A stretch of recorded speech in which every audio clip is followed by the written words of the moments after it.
Welcome back to Chess for Closers.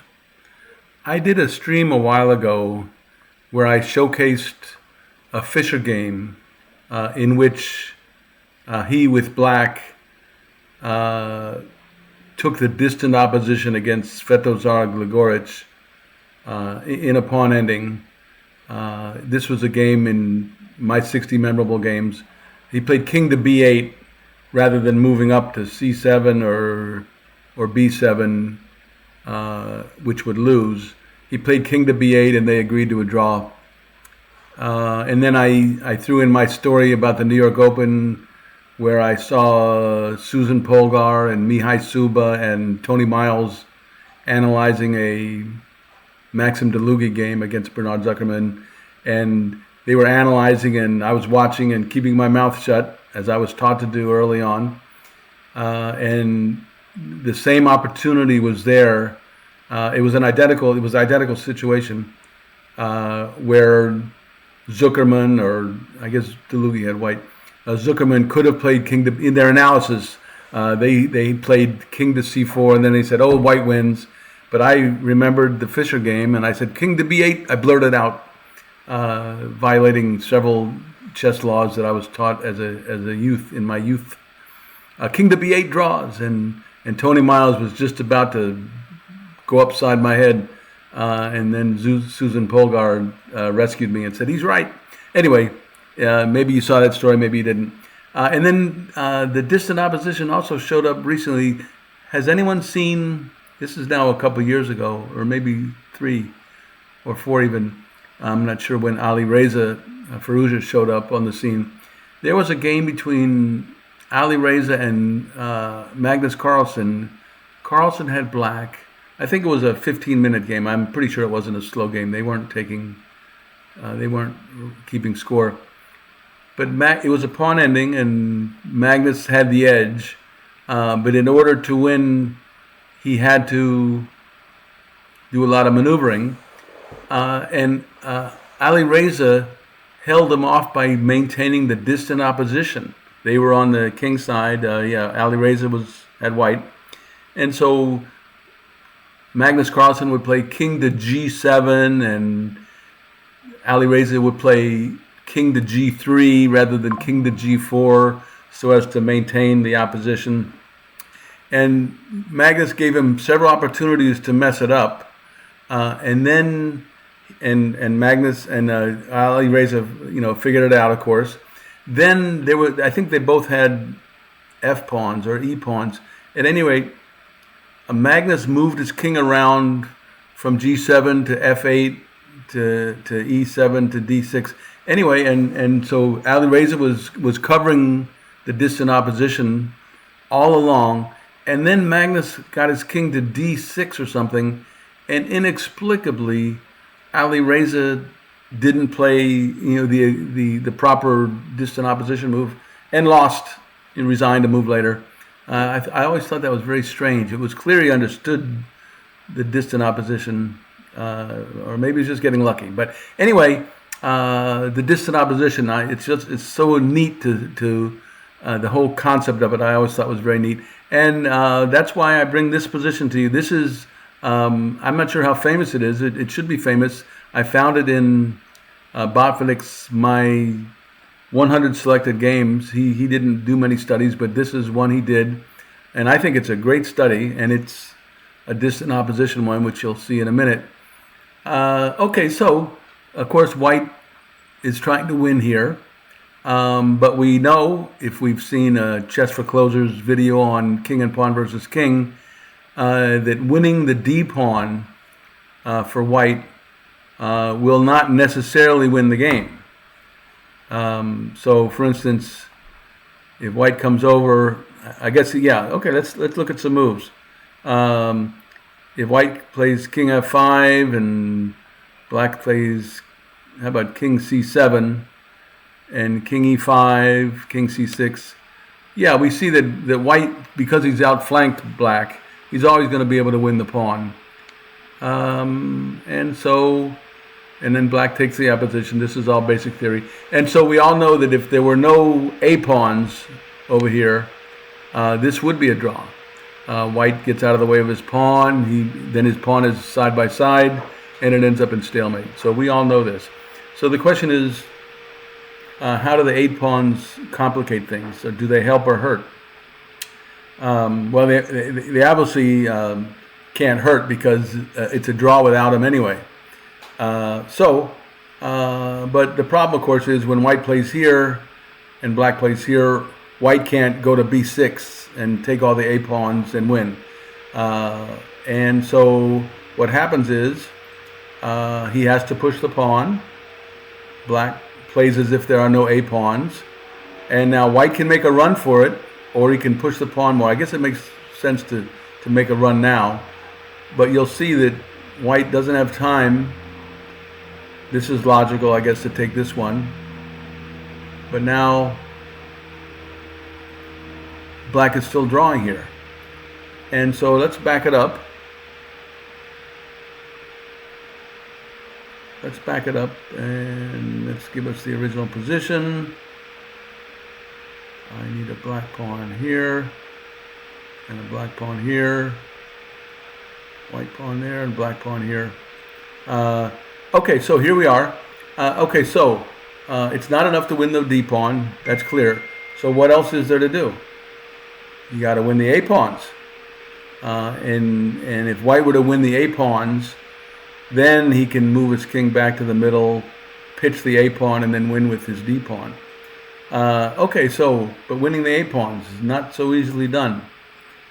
For instance, suppose you get your king to E6, and Black plays his king to C6.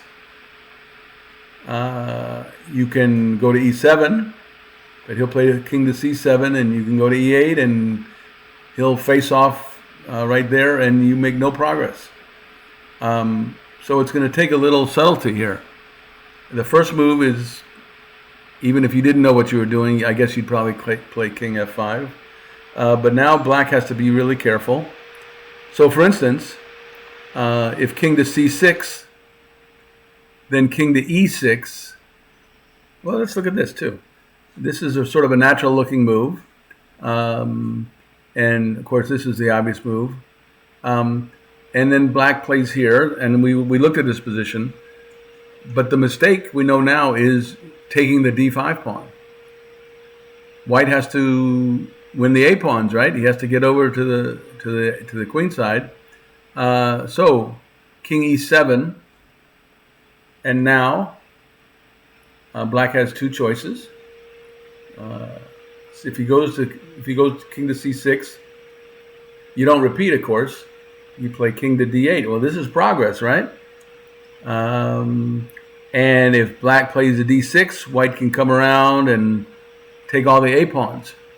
If Black holds them off for a while, White plays king to D7, king to B6 here, and now you don't ruin all your. Actually, you actually can take this pawn. I guess you can take it. In fact, you have to take it. Yeah, you take it, and now you don't make your run this way. You go to E6 and win. But we can do a little better defense for Black here. Suppose. Okay, so king F5. How about king to B6?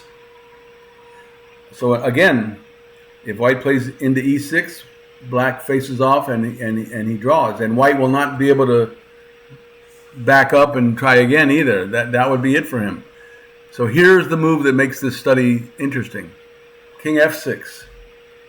Now, both the C6 square and the C7 square are mined, as they'd like to say. They correspond with these two squares for White. Whichever Black goes to, if he goes to the C6 square, of course, White plays king to E6. If he goes to C7, White goes to E7. Okay, so how about... What just happened here? Let's try this again. So we played king F6, Black king on B6. So it's Black's move here. Suppose he plays king to B7.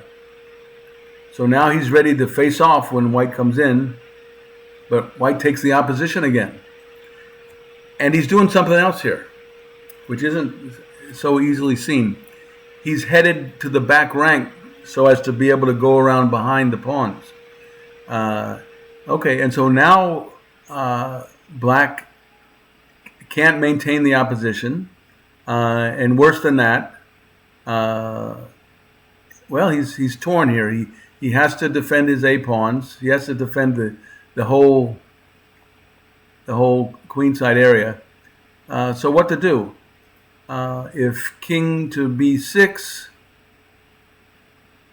now not king to e7, because king to c7, king to e8, and now white has outflanked black horizontally, and he will not be able to defend his a pawns. If king to c7, now king to e6, e7, and we've seen this.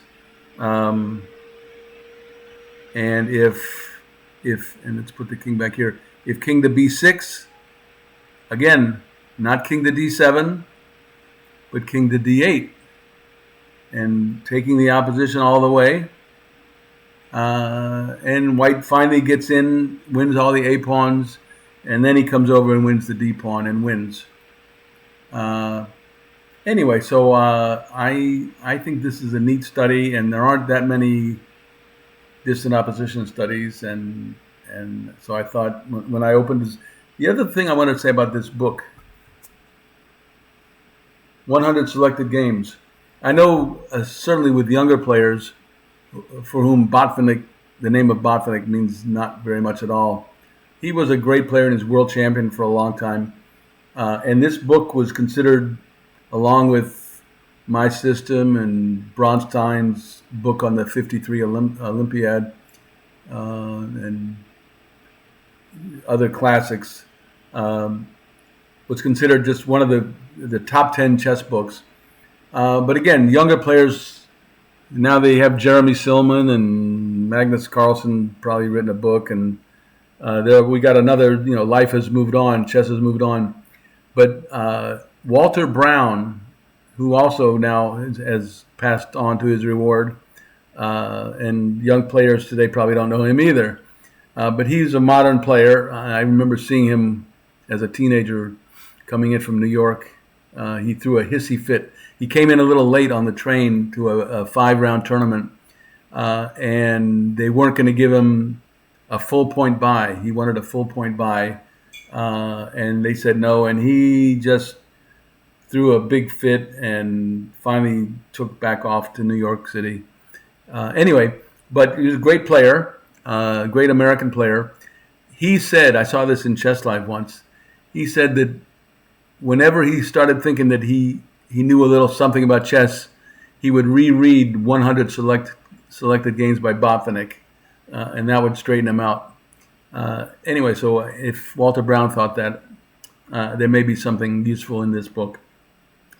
Anyway, so that's the study. Botvinnik described his studies that he had accomplished as being of very modest value. But I think this is a great one. So I hope you enjoy it. Please subscribe. I don't ask that very often, but I'm asking it now. And okay, we'll see you next time on Chess for Closers.